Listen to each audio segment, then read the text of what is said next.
A world of blockchains has sprung up around us, from one in 2009 to over 9,000 today in 2023.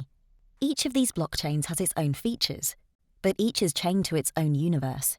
Users get only one feature at a time, miners can mine only one coin at a time, and developers are forced to leave if they want to experiment. What's more, all of this exists adjacent to the world of cash and banking, and must necessarily rely on them to have any tangible value.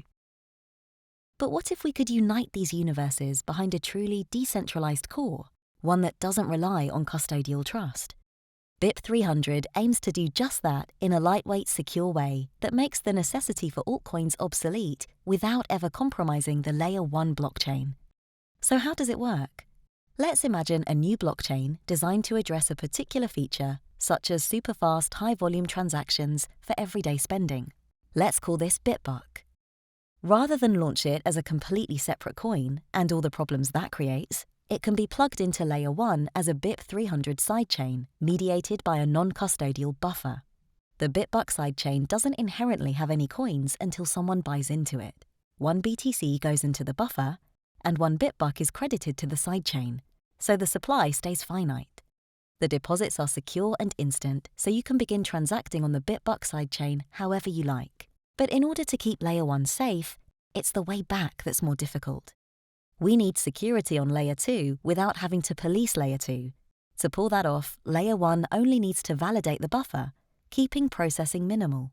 The withdrawal process from a Layer 2 sidechain back to Layer 1 takes 3 to 6 months to clear. It starts by compressing all outstanding withdrawal requests into a single hash. Now, in a perfect world, there's only one version of this hash, the true version. But an attacker may misrepresent the sidechain history, in which case there'll be a new imposter hash. To allow the true hash to distinguish itself from any imposters, there's another 3-month validation window. Imagine that each candidate is tied to a system of pulleys.